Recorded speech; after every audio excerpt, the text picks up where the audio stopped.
സുബർ സാറാണ്. നമ്മളിപ്പോൾ +2 പഠിക്കുന്ന കുട്ടികളോട് +1 ഇമ്പ്രൂവ്മെൻറ്റിൻ്റെ കുറേ കാര്യങ്ങളാണ് ഇപ്പോൾ നമ്മളിങ്ങനെ ക്ലാസ്സായിട്ട് അല്ലെങ്കിൽ വീഡിയോ സെഷനായിട്ട് തരുന്നത്. നമ്മുടെ ഫസ്റ്റ് വീഡിയോ കഴിഞ്ഞ ദിവസം ഇറങ്ങിയിരുന്നു, ആ ഇമ്പ്രൂവ്മെൻറ്റിനെ കുറിച്ചുള്ള കാര്യങ്ങൾ. ഇനി നമുക്കിതിങ്ങനെ വന്നുകൊണ്ടേയിരിക്കും. എല്ലാവരും ഫോളോ ചെയ്യുക, നമ്മുടെ ചാനൽ എല്ലാവരും സബ്സ്ക്രൈബ് ചെയ്ത് ബെൽ ബട്ടനൊക്കെ എനേബിൾ ചെയ്തിട്ടേക്കണം. കൃത്യമായിട്ടുള്ള കാര്യങ്ങൾ നിങ്ങൾക്ക് വേണ്ടത് നിങ്ങളുടെ മുന്നിലെത്തിയിരിക്കും. ഓക്കെ, നിങ്ങൾ എന്തൊക്കെയാണ് ചെയ്യേണ്ടത്, എങ്ങനെയൊക്കെയാണ് പഠിക്കേണ്ടതെന്നുള്ള എല്ലാം പടിപടിയായിട്ട് തന്നുകൊണ്ടിരിക്കും. നല്ലൊരു മാർക്ക് വാങ്ങാനുള്ള രീതി കൂടെ, മീൻസ് +2 ഇറങ്ങുമ്പോൾ +1 ആൻഡ് +2വിൻ്റെ ടോട്ടൽ മാർക്ക് വരുമ്പോൾ ഏറ്റവും ടോപ്പായിട്ട് കിട്ടാനുള്ള വഴികൾ, അതിനുള്ള അവസരങ്ങൾ, അതിനുള്ള എല്ലാ കാര്യങ്ങളും നമ്മൾ തരും. ഞാൻ ഇന്ന് പറയാൻ പോകുന്നത് +1 ഇമ്പ്രൂവ്മെൻറ്റ് ചെയ്യുന്നതുകൊണ്ടുള്ള പ്രയോജനങ്ങളാണ്. നമ്മളിപ്പോൾ ഇമ്പ്രൂവ്മെൻറ്റ് എന്തായാലും മാറ്റിവെച്ചു, അടുത്ത വർഷമേ ഉള്ളൂ, 2025 ഉള്ളൂ. 2024 ഇപ്പോൾ +2 തുടങ്ങിയിട്ടുള്ളവർക്ക് ഇതൊരു അസാധാരണമായിട്ടുള്ള കാര്യം എന്നും പറയാൻ പറ്റില്ല. പക്ഷേ കുറേ നാളായിട്ട് ഇല്ലാത്ത കാര്യമാണ്. ഈ വർഷമാണത് പിന്നെയും +2വിൻ്റെ ടൈമിൽ +1 ഇമ്പ്രൂവ്മെൻറ്റ് എഴുതുന്നത്. ഞാനൊക്കെ മീൻസ് +2 പഠിക്കുമ്പോൾ, മീൻസ് 12th പ്രീ ഡിഗ്രി ആയിരുന്നു, അന്നൊക്കെ ഉണ്ടായിരുന്നു ഈ സംഭവം. ഇപ്പോൾ അത് വീണ്ടും വന്നേക്കുകയാണ്. ഇതുകൊണ്ടൊരു പ്രയോജനം എന്ന് പറയുന്നത്, മിക്കവാറും നമുക്ക് കുട്ടികൾക്ക് ഇതൊരു പേടിയായിട്ട് വന്നു. മീൻസ് +2വിനെ ഇത് ബാധിക്കുമോ? ഒരിക്കലും +2വിനെ ബാധിക്കില്ലെന്നല്ല, ബാധിക്കാത്ത രീതിയിൽ കൂടെ കൊണ്ടുപോകണം. ഇല്ലെങ്കിൽ ഇത് ബാധിക്കുകയും ചെയ്യും, മീൻസ് അഫക്റ്റ് ചെയ്തിരിക്കും. +2വിൻ്റെ പഠിത്തത്തിനെ ഒരിക്കലും ഇത് അഫക്റ്റ് ചെയ്യാൻ പാടില്ല. കാരണം +2 മാർക്കാണ് ഏറ്റവും പ്രൈം, ഏറ്റവും സുപ്രീമായിട്ട് നിൽക്കേണ്ടത് +2 മാർക്കാണ്. നിങ്ങൾക്കിപ്പോൾ ഇപ്പോൾ എഞ്ചിനീയറിങ് അല്ലെങ്കിൽ MBBS എന്തെങ്കിലും പോകട്ടെ, MBBS എന്തെങ്കിലും ഹയർ സ്റ്റഡീസിന് പോകട്ടെ, അവിടെ എല്ലാം നമുക്ക് വേണ്ടതാരാണ്? +2വിൻ്റെ മാർക്കാണ് വേണ്ടത്. ഇപ്പോൾ കീം എൻട്രൻസിന് അല്ലെങ്കിൽ NDA അല്ലെങ്കിൽ JEE ഏതിനും നമുക്ക് വേണ്ടത് +2 മാർക്കാണ്. അപ്പോൾ +1ൻ്റെ ഇമ്പോർട്ടൻസ് എന്താണ് എന്നുള്ളത് നമുക്കൊരു ചോദ്യചിഹ്നമായിട്ട് വരും. പക്ഷേ +1 നമ്മൾ ഇമ്പ്രൂവ് ചെയ്യുന്നതുകൊണ്ട് ഇമ്പ്രൂവ്മെൻ്റ് ഉണ്ടായാൽ, നമ്മുടെ എക്സാമിൻ്റെ പേര് ഇമ്പ്രൂവ്മെൻ്റ് എക്സാം എന്നാൽ കുട്ടികളാരും മറന്നുപോലെ കേട്ടോ, നിങ്ങളാരും മറന്നുപോലെ ഇമ്പ്രൂവ്മെൻ്റ് ഉണ്ടാക്കി എടുക്കണം. +1 ഇമ്പ്രൂവ്മെൻ്റ് ചെയ്യുന്നതുകൊണ്ടുള്ള ഒന്നാമത്തെ കാര്യം, അത് അടുത്ത വർഷം നമ്മുടെ +2വിൻ്റെ കൂടെയാണെന്ന് എല്ലാവർക്കും അറിയാം. പക്ഷേ ഇപ്പോഴേ അതിനുവേണ്ടി ഞാൻ പറഞ്ഞു, തയ്യാറെടുത്ത് തുടങ്ങിയെങ്കിലേ അതിനൊരു പ്രയോജനം ഉണ്ടാവുള്ളൂ. നമുക്ക് ഈ എക്സാംസുകളൊക്കെ എഴുതാൻ നിൽക്കുകയാണ്, ഏതാ കീം അല്ലേ, അതുപോലെ NDA JE ഇതല്ലേ അല്ലേ. അപ്പോൾ നമ്മൾ +1ൻ്റെ ഇമ്പ്രൂവ്മെൻറ്റ് പഠിക്കുന്നത് ആ സമയത്താണ്, ഏതാ അടുത്ത വർഷം. ഈ കീമൊന്നും അല്ലെങ്കിൽ NDAയും JEയൊക്കെ എൻട്രൻസിന് തൊട്ട് മുമ്പാണ് ഇത് പഠിക്കുന്നത്. സാധാരണ ഈ കഴിഞ്ഞ വർഷങ്ങളൊക്കെ 2024-25 ബാച്ചുകാർ 24-ലെ ഇമ്പ്രൂവ്മെൻറ്റ് തീർന്ന് +1-നുമായിട്ട് ഗുഡ് ബൈ പറയും അല്ലേ, ബൈ എന്ന് പറഞ്ഞുകൊണ്ട് പോകും. നമ്മളപ്പോൾ ഈ എൻട്രൻസിനെല്ലാം പകുതിക്ക് പകുതി +1ആണ്, +1ൻ്റെ ടോപ്പിക്സാണ്. അതുകൊണ്ട് തന്നെ പലർക്കും എൻട്രൻസിന് +1ൻ്റെ ക്വസ്റ്റ്യൻസ് ഒന്നും അറിയത്തില്ല. മനസ്സിലായോ? കാര്യം പിടികിട്ടിയോ എന്ന് പറഞ്ഞാൽ, നിങ്ങൾ പഠിച്ചേക്കുന്നത് 2024-ലാണ്, പക്ഷേ എൻട്രൻസ് എഴുതാൻ പോകുന്നത് 2025-ലാണ്. അപ്പോൾ ഈ 24 പഠിച്ച് നിർത്തിയ കാര്യം മിക്കവാറും മറന്നു പോയിരിക്കും നമ്മുടെ ഈ എൻട്രൻസുകൾക്കെല്ലാം.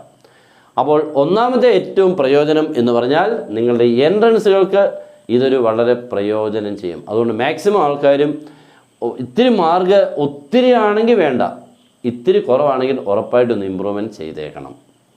ഇതിനെല്ലാം നിങ്ങൾക്ക് കീമിനും ഇതിനെല്ലാം നിങ്ങൾക്ക് റാങ്ക് കൂട്ടാൻ പറ്റും.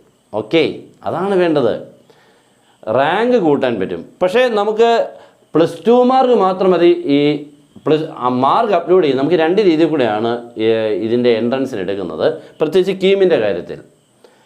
കീമിൻ്റെ കാര്യം എന്ന് പറഞ്ഞാൽ കീം സ്കോറുണ്ട്, എൻട്രൻസ് സ്കോറുണ്ട്, എൻട്രൻസ് എഴുതി കിട്ടിയ മാർക്ക്, പിന്നെ +2 മാർക്കും. അപ്പോൾ +2വിൻ്റെ ഇമ്പോർട്ടൻസ് അതാണ്. ഏറ്റവും കൂടുതൽ മാർക്ക് വാങ്ങിച്ചു കഴിഞ്ഞാൽ കീമിൻ്റെ ഒരു സൈഡിൽ കൂടെ നമുക്ക് അങ്ങോട്ട് മുന്നോട്ടെത്താം. പിന്നെ കീം സ്കോർ മുന്നോട്ടെത്തേണ്ടായ കീം സ്കോർ വേണമെങ്കിൽ +1 ആൻഡ് +2 വേണം. അപ്പം അതല്ലേ പ്രയോജനം. അപ്പോൾ നമുക്ക് ലാസ്റ്റിൽ ആ ടൈമിൽ പഠിച്ചെഴുതുന്നതുകൊണ്ട് നല്ല ഓർമ്മയെ കാണും. കീം ഇതിനെല്ലാ എൻട്രൻസുകൾക്കും നിങ്ങൾക്ക് പ്രയോജനപ്പെടും.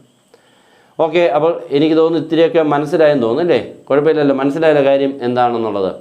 2 രീതിയിൽ കൂടെയാണ് എൻട്രൻസിന്. ഒന്ന്, നമ്മൾ പ്രത്യേകിച്ച് കീമിനെ കുറിച്ച് പറയുമ്പോൾ 2 രീതിയിൽ കൂടെ, ഒന്നുകൂടെ ഒന്ന് പറയുകയാണേ, നമ്മൾ പഠിപ്പിക്കുമ്പോൾ ഇങ്ങനെ രണ്ടാമതൊക്കെ പറയുമ്പോഴായിരിക്കും പല കുട്ടികൾക്കും മനസ്സിലാവുന്നത്. 2 വഴിക്കൂടെയാണ് കീമിൻ്റെ റാങ്ക് നിശ്ചയിക്കുന്നത്. ഒന്ന് +2 മാർക്ക്, +1 മാർക്കില്ല, +2ന് കിട്ടിയ മാർക്ക്. രണ്ടാമത് കീം സ്കോർ ഉണ്ട്, എൻട്രൻസ് സ്കോർ ഉണ്ട് കേട്ടോ. എൻട്രൻസിന് കിട്ടുന്ന സ്കോർ, എൻട്രൻസിന് +1 ആൻഡ് +2 ടോപ്പിക്സാണ്. മനസ്സിലായോ? അപ്പോൾ ഈ എൻട്രൻസ് മാർക്ക് കൂടണമെന്നുണ്ടെങ്കിൽ +1 അറിഞ്ഞിരിക്കണം. നിങ്ങൾ ലേറ്റായിട്ടാണ് എക്സാം എഴുതാൻ പോകുന്നത്. +1 ഇമ്പ്രൂവ്മെൻറ്റ് ഇപ്രാവശ്യം +2 കൂടെ ആയതുകൊണ്ട് ഇത്തിരി പരിചയം കിട്ടും. അപ്പോൾ എൻട്രൻസിന് പ്രയോജനം ചെയ്യും. അപ്പോൾ നമുക്ക് കീം സ്കോർ പ്രത്യേകിച്ച് കൂടുകയും ചെയ്യും. കേരള സിലബസിലുള്ളവർക്ക് ഇല്ലാത്തൊരു സംഭവം അതാണ് കേട്ടോ. എൻട്രൻസിന് മാർക്കേ ഇല്ല. ഇവിടെ ഭയങ്കര മാർക്കായിരിക്കും, ഏതാ ഫുള്ളായിരിക്കും. ഇവിടെ വരുമ്പോൾ ഹാഫ് പോലും ഇല്ല, കാൽഭാഗം പോലും ഇല്ല. ഒരു 10%, 15%, 20% മാർക്കുള്ളൂ. 300-ൽ വെറും 60. ഇവിടെ 300-ൽ 300 കിട്ടുന്നവരുണ്ട് ഫുള്ള്. ഇവിടെ കിട്ടുമ്പോൾ 300-ൽ 60 വലിയ മാർക്കാണ്. 300-ൽ 60 കിട്ടുന്നുള്ളൂ, പക്ഷേ അത് അത്രേ കിട്ടുന്നുള്ളൂ. അതൊക്കെ എന്തുകൊണ്ടാണ്? ഈ +1 നമുക്ക് പരിചയമേ ഇല്ല. +2 മാത്രം വെച്ചുകൊണ്ടാണ് ഈ എൻട്രൻസ് എഴുതാൻ പോകുന്നത്. അപ്പോൾ അങ്ങനെ ഒരു പ്രയോജനം നിങ്ങൾക്കുണ്ട്. ഓക്കെ ആണല്ലോ? അപ്പോൾ ക്ലിയറായിട്ട് ഇത്തിരി ഇപ്പം മനസ്സിലായി അല്ലേ? നമ്മൾ പ്രതീക്ഷിക്കാത്തതും നമ്മൾ ചിന്തിക്കാത്തൊരു കാര്യമായിരുന്നു അത്. രണ്ടാമത്തെ കാര്യം, നമ്മുടെ ടോട്ടൽ പെർസെൻറ്റേജ് ഭയങ്കരമായിട്ട് കൂട്ടാൻ നമുക്ക് ഇമ്പ്രൂവ്മെൻ്റ് കൊണ്ട് സാധിക്കും. ടോട്ടൽ പെർസെൻറ്റേജ് കൂട്ടാൻ പറ്റും. മീൻസ് നമ്മുടെ പെർസെൻറ്റേജ് എന്ന് പറഞ്ഞാൽ +1 ആൻഡ് +2 ആണ്. അതിന് ഭയങ്കരമായിട്ട് സഹായിക്കും +1 ഇമ്പ്രൂവ്മെൻറ്റ് എഴുതുന്നതുകൊണ്ടുള്ള മറ്റൊരു അടിപൊളിയായിട്ട് ഏറ്റവും നല്ല മറ്റൊരെണ്ണമാണ് ടോട്ടൽ പെർസെൻറ്റേജിൽ നമുക്ക് എന്ത് ചെയ്യാൻ പറ്റും? കൂട്ടാൻ പറ്റും. അത് നമുക്കിപ്പം രണ്ടാമത്തെ കാര്യം എന്ന് പറഞ്ഞു കഴിഞ്ഞാൽ +2 ഇത്തിരി മാർക്ക് കുറവാണെങ്കിലും +1 മാർക്ക് കൂടിയാൽ, നമുക്കിപ്പോൾ കിട്ടിയതിനേക്കാളും കൂടുതൽ കിട്ടിയാൽ നമുക്ക് ഇത്തിരി നല്ലൊരു പെർസെൻറ്റേജ്, മീൻസ് B+ ചിലപ്പോൾ A ആക്കാം, അല്ലെങ്കിൽ A+ ആക്കാം. അങ്ങനെ നമുക്ക് ഗ്രേഡ് കൂട്ടാനും ഇമ്പ്രൂവ്മെൻ്റ് കൊണ്ട് സാധിക്കും. അപ്പോൾ അവിടെയും നമുക്ക് നല്ലൊരു പോസിറ്റീവായിട്ടുള്ള കാര്യമുണ്ട്. അപ്പോൾ ഈ രണ്ട് കാര്യങ്ങളാണ് നമ്മൾ ഈ വർഷത്തെ ഇമ്പ്രൂവ്മെൻറ്റ് വെച്ചുകൊണ്ടുള്ള, അല്ലെങ്കിൽ ടൈമിനെ വെച്ചുകൊണ്ട് ഇമ്പ്രൂവ്മെൻറ്റ് നടത്താൻ ഉദ്ദേശിച്ചിരിക്കുന്ന സമയത്തെ വെച്ചുകൊണ്ടുള്ള പ്രയോജനങ്ങൾ. ഓക്കെ, ഇത് രണ്ടും വളരെ ഇമ്പോർട്ടൻ്റ് ആണ്. പ്രത്യേകിച്ച് എൻട്രൻസിൻ്റേതാണ് എനിക്ക് കൂടുതൽ പ്രിഫറൻസ് ആയിട്ട് നിങ്ങൾക്ക് പറയാനുള്ളത്. കാരണം ഇത്തിരി ഇമ്പോർട്ടൻസ് അതിന് തന്നെയാണ് കൂടുതൽ. ഓക്കെ, അപ്പോൾ ഇത് നിങ്ങളുടെ നിന്ന് എത്തിക്കുക എന്നുള്ളതായിരുന്നു. പിന്നെ നമ്മുടെ ക്ലാസ് ഉണ്ടെങ്കിൽ ജോയിൻ ചെയ്യാം. നിങ്ങൾക്ക് മാത്സ് അടിപൊളി, ഫിസിക്സ് അടിപൊളി, കെമിസ്ട്രി എല്ലാം, ഇംഗ്ലീഷ്, ഈ 4 സബ്ജക്റ്റും കിട്ടും. ഒരു സബ്ജക്റ്റിന് ഇത്രയും വെച്ച് മാത്രം. ഓക്കെ, നമ്മൾ ഇതിനെ +2 അഫക്റ്റ് ചെയ്യാതെ പഠിപ്പിച്ചാണ് പോകുന്നത്. അതിനുള്ള കൃത്യമായിട്ടുള്ള എല്ലാ ഇൻസ്ട്രക്ഷൻസ് തന്ന് വേണ്ട കാര്യങ്ങളെല്ലാം കൃത്യമായിട്ട് തന്നായിരിക്കും പോകുന്നത്. ഓക്കെ, അപ്പോൾ ഇങ്ങനെ വേണം നമുക്ക്. അപ്പം നമ്മുടെ താഴെ കാണുന്ന നമ്പറിൽ, അല്ലെങ്കിൽ മണ്ടയ്ക്കാണ് എവിടെയും നമ്മുടെ നമ്പർ നമ്മുടെ അവിടെ കാണും കേട്ടോ. നമ്മൾ സ്ക്രീനിൽ നോക്കിയാൽ കാണാം. നമ്പറിൽ നിങ്ങൾ കോൾ ചെയ്യാം, അല്ലെങ്കിൽ വാട്സപ്പിൽ മെസ്സേജ് ചെയ്യാം. ഓക്കെ, ഇപ്പോഴേ തുടങ്ങുക, ഒത്തിരി മാർക്ക് വാങ്ങുക, ഫുൾ മാർക്ക് വരെ കിട്ടാൻ വേണ്ടി ശ്രമിക്കുക. കിട്ടാനുള്ള എല്ലാ സാധ്യതയുണ്ട്. Okay, good bye.